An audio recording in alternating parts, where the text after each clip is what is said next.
नमस्कार दोस्तों, मैं इस समय प्रयागराज सिविल लाइन गुलाब होटल में उपस्थित हूँ, जहाँ पर आज प्रदेश मानव अधिकार संगठन का मीटिंग रखा गया। तो आइए हमारे साथ आदरणीय श्री डॉक्टर अरविंद अरविंद जी उपस्थित हैं, जो इस संगठन के चेयरमैन हैं। तो आइए उनसे वार्तालाप करते हैं और जानने का प्रयास करते हैं अचानक इतनी बड़ी मीटिंग बुलाने का क्या पर्पज रहा। बहुत बहुत स्वागत है सर आपका हमारे इस चैनल में। जी बहुत बहुत धन्यवाद। देखिए, आज ये प्रदेश मानवाधिकार संगठन ने एक समीक्षा बैठक, संगठनात्मक समीक्षा बैठक आहूत की थी। और इस समीक्षा बैठक को आहूत करने के पीछे एक उद्देश्य था कि खासकर प्रयागराज में आपके संगठन के करीब-करीब 119 ऐसे पदाधिकारी थे, जिनकी पूर्व में एक लिस्ट जारी की गई थी, लेकिन वो लिस्ट पब्लिक नहीं की गई थी। उन्हीं में से पदाधिकारियों की निष्क्रियता, सक्रियता की जाँच-पड़ताल करने के लिए ये समीक्षा बैठक आहूत की गई थी है। और इस समीक्षा बैठक में संगठन ने अपना चार्ट प्रस्तुत किया कि संगठन ने आप पदाधिकारियों के सहयोग से क्या पाया आज की डेट में, कहाँ पर खड़ा हुआ है और आगे क्या उद्देश्य हैं। साथ ही साथ संगठन ने ये भी इस समीक्षा बैठक में कुछ मुद्दों पर बात की। उनमें एक मुद्दा जागरूकता अभियान का है और सदस्यता अभियान का है। इस पर चर्चा हुई। साथ ही साथ संगठन ने एक विशेष चीज़ जारी की है, शुरू की है कि प्रत्येक माह में अब मानवाधिकार जन सुनवाई प्रदेश मानवाधिकार संगठन आहूत करेगा। और वो उसकी सूचना समय-समय पर विभिन्न समाचार पत्र आप लोगों के माध्यम से, मीडिया बंधुओं के माध्यम से समाज के लोगों को तक पहुँचेगी। उसमें वो अपनी समस्याओं को हमारे तक लाएँ और कोशिश होगी कि उन समस्याओं का त्वरित निदान हो। और आने वाले समय में ये भी कोशिश रहेगी उस मानवाधिकार जन सुनवाई में सरकार के प्रतिनिधि, सरकार के ज़िम्मेदार लोग, विभागों के ज़िम्मेदार लोग भी उस जन सुनवाई में उपस्थित रहें, ताकि त्वरित समाधान की दिशा में हम आगे बढ़ सकें। सर हमारा यह प्रदेश मानव अधिकार संगठन भारत के अलावा क्या विदेशों में भी रन कर रहा है? हाँ, देखिए, प्रदेश मानवाधिकार संगठन भारत ही नहीं विश्व के कई देशों में है। साथ ही साथ मैं आपके माध्यम से ये बताना चाहूँगा कि प्रदेश मानवाधिकार संगठन यूएनओ की इनिशियल पैनल लिस्ट में काफ़ी पहले आ चुका है।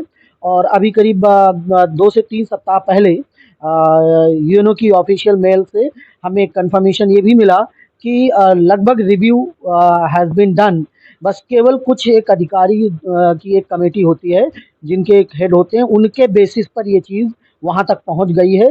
मतलब ये मानिए कि उनका क्लिक होते ही संगठन यूएनओ की पैनल लिस्ट में आप लोगों के माध्यम से बताया जाएगा, पहुँच चुका है। और वहाँ से ही विश्व में मानवाधिकार के मुद्दों को हम कवर कर पाएँगे। बहुत अच्छा था। सर संगठन क्या-क्या कर रहा है? किस-किस क्षेत्र में? देखिए, मानवाधिकार की अगर बात करें तो ये क्षेत्र अद्भुत है, अपने में ही परिपूर्ण है। क्योंकि अगर हम संविधान की बात करें तो संविधान निर्माता का निर्माण करने वाले हमारे महापुरुषों ने भी संविधान में आर्टिकल 12 से लेकर 35, आर्टिकल 12 टू 35 सारे हमारे किसकी बात करता है, फंडामेंटल राइट्स की बात करता है। और ये फंडामेंटल राइट्स एक तरीके के हमारे मानवाधिकार हैं। तो हम मानवाधिकार पर ही बेसिकली बात करते हैं। और मानवाधिकार आप जैसा जानते हैं कि कोख से लेकर कब्र तक सब कुछ मानवाधिकार है। आपको स्वच्छ पानी नहीं मिल रहा, स्वच्छ वायु नहीं मिल रही, आपके अधिकारों का हनन हो रहा है, कोई किसी के साथ ज़्यादती कर रहा है, ये सब मानवाधिकार है। तो एक विस्तृत एरिया है, इसको किसी एरिया में बाँधना ये न्यायोचित नहीं होगा। हाँ, ये ज़रूर है कि सरकार के जो भी डिपार्टमेंट काम कर रहे हैं, उनमें बैठे हुए जो लोग हैं, अगर वो लोगों के हकों की अनदेखी करेंगे, लोगों के जो अधिकार हैं उनके साथ खिलवाड़ करेंगे, तो प्रदेश मानवाधिकार संगठन एक प्रचंड रूप से उनके सामने खड़ा मिलेगा। सर कभी-कभी देखा गया कि आपके सिपाही जब किसी अधिकारी से बात करने जाते हैं, तो अधिकारी कट जाते हैं, बात नहीं करना चाहते हैं, इसका क्या कारण है? देखिए, पहली बात मैं आपको ये बहुत बढ़िया प्रश्न आपने किया समाज के लिए भी। ये बहुत अच्छी बात है कि हम तो कहते हैं अधिकारी कटे। ये एक लिटमस टेस्ट है, मैं आपके माध्यम से बताना चाहता हूँ। अगर और अपने सारे पदाधिकारियों को, जो पदाधिकारी हैं, जो समाज के और भी लोग हैं, वो भी जो हमें सुन रहे हैं आपके माध्यम से, मैं एक स्पष्ट बात बता देना चाहता हूँ। अगर किसी मुद्दे में कोई अधिकारी हमारे किसी पदाधिकारी से कट रहा है, तो इसका मतलब है कि उस अधिकारी ने या उस डिपार्टमेंट ने गड़बड़ किया है। तभी वो ज़िम्मेदारी से बच रहा है। क्योंकि अगर सही है तो सामने आइए, फेस कीजिए, जवाब दीजिए। अगर ये प्रकरण जो हमारा पदाधिकारी लेकर आया, मुद्दा लेकर आया, अगर गलत है तो बता दीजिए कि गलत है। आप उस पर जो भी न्यायिक कार्रवाई है करके दिखा दीजिए। लेकिन आपको मालूम है कि मुद्दा तो सही है, गलत तो हम हैं। तो कटते हुए दिखाई पड़ेंगे, कुछ तो भागते हुए दिखाई पड़ेंगे, कुछ जवाब नहीं देंगे, कुछ इग्नोर करेंगे। अरे मैं तो आपके माध्यम से बताऊं, कुछ अधिकारी और कुछ बैठे हुए लोग तो ऐसे हैं, कहते हैं हम मानवाधिकार को नहीं मानते हैं। अरे प्रदेश मानवाधिकार कोई संगठन ही नहीं, ऐसी कहानी भी कहते हुए करते हुए। तो मैं कहता हूं आपके माध्यम से, इन अधिकारियों को अगर इनमें इतना बूता है, रिटन में और माइक के सामने और आप लोगों के माध्यम से हमें कह के बताएं कि प्रदेश मानवाधिकार संगठन कौन है, तब मैं उनको जवाब दूंगा। सर, जैसे संगठन में बार बार कार्यालय की बात किया जाता है कि हर संगठन के सिपाही के पास कार्यालय हो, इसका क्या महत्व होगा और उससे उससे जो भी सिपाही उसको क्या तवज्जो देखिए, मिलेगा? कार्यालय से एक बड़ी बात ये हो जाती है कि छोटे-छोटे एरिया में भी अगर कार्यालय हैं, तो पहली चीज़ उस एरिया के लोगों को बहुत दूर नहीं जाना है, कि सबको दिल्ली जाना, सबको लखनऊ जाना, नहीं। तो सबसे पहली बात हो जाएगी कि वहाँ के क्षेत्र की समस्याओं के लिए लोग वहाँ पहुँच जाएँगे, पहली चीज़। दूसरी चीज़ ये हो जाएगी, उस क्षेत्र में जो भी अधिकारी और डिपार्टमेंट के लोग, सामाजिक लोग हैं, वो भी देखेंगे कि ये कार्यालय यहाँ है। तो काम करना और काम करवाना, एक मुद्दा ये हो जाएगा। दूसरा मुद्दा ये हो जाएगा, संगठन विभिन्न पदाधिकारियों को के अथॉरिटी लेटर भेजता है संबंधित थाना में, संबंधित क्षेत्र, संबंधित जिले के कप्तान को, डीएम साहब के यहाँ, कि ये व्यक्ति है, इसका ये कार्यालय है। तो अथॉरिटी लेटर संगठन कैसे भेज पाएगा? संगठन तभी अथॉरिटी लेटर भेज पाएगा जब वो एड्रेस हो। भाई हम तो बताना पड़ेगा ना कि ये व्यक्ति है, इसका कार्यालय ये है, इसको सहायता दी जाए या इसको जो है सहयोग किया जाए। लेकिन अगर कार्यालय नहीं होगा तो हम अथॉरिटी लेटर कैसे भेज पाएंगे? तो अथॉरिटी लेटर के लिए आवश्यक है कि कार्यालय हो उसका और लोगों को सहयोग मिले। सर, जो हमारे सिपाही हैं, आपके संगठन के जो सिपाही हैं, जैसे वो कोई पत्र लिखने की अथॉरिटी उसे कब हमारा संगठन देता है? देखिए, जनरली सभी पदाधिकारियों को पत्र लिखने की छूट नहीं, क्योंकि होता क्या है, कभी-कभी ऐसा देखा गया है, खासकर पश्चिमी यूपी की तरफ, कि लोगों ने अपने स्वार्थ के लिए पूरे सिस्टम को क्वेश्चन टैग किया, अपने गलत स्वार्थ के लिए ऐसा किया। तो उसकी तो जानकारी संगठन को हो जाती है। इसी चीज़ पर नकेल कसने के लिए कि कोई गलत चीज़ों को लेकर संगठन का नाम बदनाम ना कर सके, पहली चीज़, और संगठन के बिहाफ़ पर समाज में गलत मैसेज ना जाए। तो अभी तक संगठन ने किया है कि अगर किसी भी क्षेत्र के किसी भी पदाधिकारी के द्वारा कोई समस्या का समाधान के लिए कहा जाता है, तो वो एक रिक्वेस्ट संगठन को करेगा। संगठन का हेडक्वार्टर और संगठन के उच्चतम पदाधिकारी उस लेटर को केंद्रीय कार्यालय से या प्रदेश कार्यालय से इशू करा के, बाकायदा रेफरेंस नंबर डाल के, संबंधित विभाग के मुखिया को, संबंधित अधिकारी को और उस पदाधिकारी को भेजा जाता है कि ये लेटर भेज दिया गया है। एक बात तो ये होगी। दूसरी बात, कब पदाधिकारी को लेटर लिखने की अथॉरिटी दी गई है? पहली चीज़ तो कि उस पदाधिकारी का कार्यकाल बढ़िया रहा हो, उसने संगठन में अपनी कार्यकारिणी बनाई हो, उसका अपना एक प्रॉपर कार्यालय हो, साथ ही साथ उसके ऊपर कुछ इस तरह के एलिगेशन ना हो कि वो किसी तरह की चीज़ों में इन्वॉल्व पाया गया है।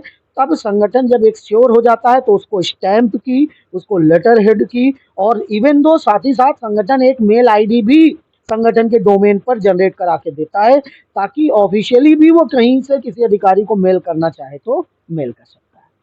तो जैसे संगठन का हमारा कोई सिपाही, यदि संगठन के उच्च अधिकारियों को सूचना मिलती कि ये जबरन पैसे लेके या फिर अपने किसी निजी स्वार्थ के लिए और शासन प्रशासन पे दबाव बना रहा है संगठन का नाम लेके, तो हमारा संगठन उस पे क्या कार्रवाई? देखिए, ऐसे कई प्रकरण आए हैं। ऐसी सूचना मिलने पर त्वरित रूप में तो हम कार्रवाई ऐसे करते हैं कि उसको संज्ञान में लेते हैं, और हमारी संगठन की फैक्ट फाइंडिंग और टास्क टास्क फोर्स जो बनी है, वो उस क्षेत्र के पदाधिकारी को और उससे एक बाहर के भी पदाधिकारी को उसमें सदस्य बनाकर इंगित करती है कि इस प्रकरण की जाँच कीजिए कि क्या ये सही है कि गलत है। और बिल्कुल मैं आपके माध्यम से बताना चाहता हूँ, अगर हमारा पदाधिकारी के ऐसे प्रकरण आए हैं जिनको संगठन से पदाधिकारियों को निष्कासित भी किया गया है, और उसमें हम लोग ये करते हैं कि सूचना कभी-कभी गलत भी मिलती है, और जब सही है अगर वो प्रकरण कि ऐसा है और गलत करते हुए पाया जा रहा है, तो संगठन तुरंत निष्कासित करता है और फ्यूचर में कभी दोबारा संगठन में वापस नहीं लेता है।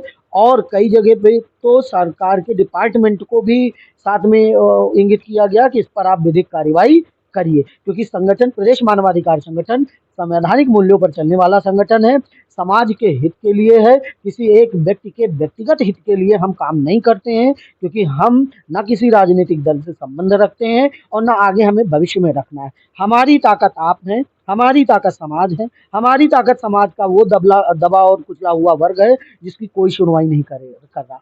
हमारे पास आए, क्यों आएगा? क्योंकि हम बाइस्ड नहीं, हम किसी राजनीतिक दल के एजेंडे को नहीं लेकर चलते, हम किसी राजनीतिक दल की चीज़ों को लेकर साथ नहीं चलते हैं।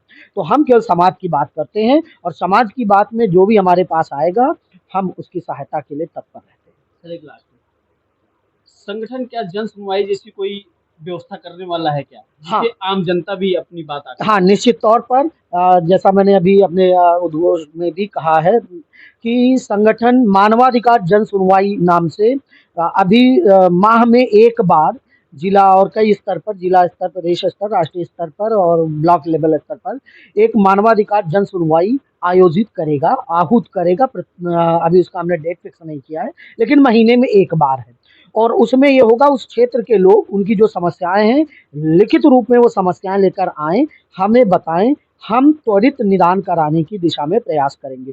मेरे और हमारे द्वारा और हमारे संगठन के पदाधिकारियों के द्वारा और प्रदेश मानवाधिकार संगठन के बैनर तले ये भी कोशिश होगी कि उस क्षेत्र के संबंधित जो भी अधिकारी हैं या उनके जो रिप्रेजेंटेटिव वो भी इस मानवाधिकार जन सुनवाई में सम्मिलित हो, ताकि उनको पता चले उनके डिपार्टमेंट के से संबंधित या समाज के इस तबके में क्या क्या समस्याएं चल रही हैं और त्वरित निदान की दिशा में हम एक प्रयास करेंगे। चलते चलते हमारे युवा साथियों, हमारे दर्शकों को कोई संदेश देना चाहते हैं, और जो संगठन के हमारे सिपाही देख रहे हैं उनको कोई संदेश देना देखिए, संगठन के समस्त पदाधिकारियों को मैं सबसे पहले साधुवाद देना चाहता हूं, क्योंकि ये आपकी ही ताकत है जो संगठन आज यहाँ तक पहुँचा है।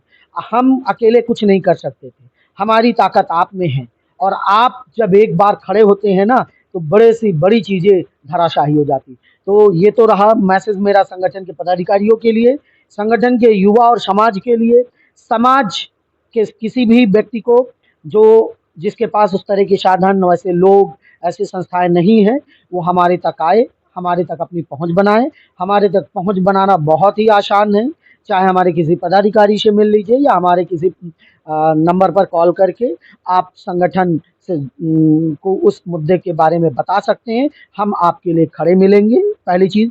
दूसरी चीज़ कि हम आपके लिए प्रयास भी करेंगे।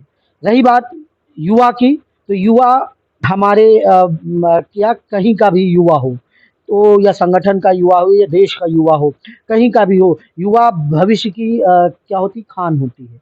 और हमारा इस भारतवर्ष के समस्त युवाओं से एक यही अनुरोध है, अपनी शिक्षा पर विशेष ध्यान दीजिए। अपना आपका विकास तभी हो सकता है जब आप अच्छी शिक्षा लेकर आगे आएंगे। दूसरी बात, समाज को एकीकरण में रखिए, समाज में विदेश फैलाने वाले कोई भी वक्तव्य नहीं दीजिए, ना ही किसी एक्टिविटी में शामिल होजिए। वो एक्टिविटी किसी के भी द्वारा जारी हो रही, चाहे राजनीतिक दल हो उसके द्वारा हो रही हो, या कोई संगठन हो, या कोई व्यक्ति विशेष हो, या कोई संस्था हो, अगर हो रही है तो उसका पुरजोर विरोध करिए। समाज को एकीकरण की दिशा में लेकर आइए, भारत को अक्षुण्ण रखिए, भारत में समरसता बनाए रखिए, भारत को एकजुटता के एक बंधन में बनाए रखिए। ये हमारी, आपकी और इन सब युवाओं की जिम्मेदारी है। और युवा शक्ति को लेकर आगे बढ़िए और समाज को कुछ देकर आइए।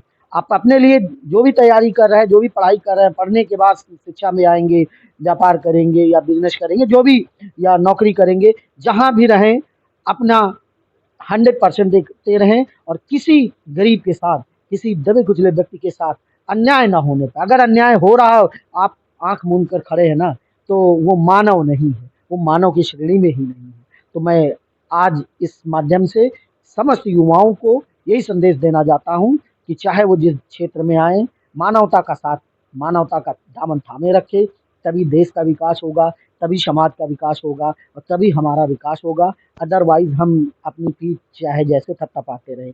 युवा अगर सही रास्ते पर नहीं रहेगा, युवा को दिग्भ्रमित करने वाले समाज में बहुत सारे तत्व हैं।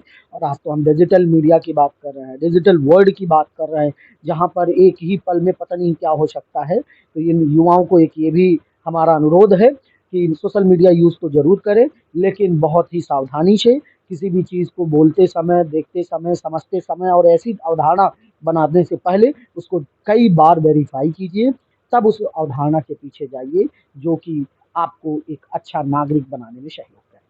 बहुत बहुत धन्यवाद सर। जैसा कि देखा आपने प्रदेश मानवाधिकार संगठन के चेयरमैन डॉक्टर अरविंद जी से अब तक हमारी वार्तालाप हुई। आप क्या कुछ कहना चाहते हैं और उसे कमेंट बॉक्स में जरूर करें। चैनल को सब्सक्राइब करें, वीडियो को शेयर करें। आप देख रहे हैं या नाइन न्यूज़ टीवी। मैं रोहित प्रजापति। जल्द मिलता हूँ किसी अन्य खबर के साथ। धन्यवाद।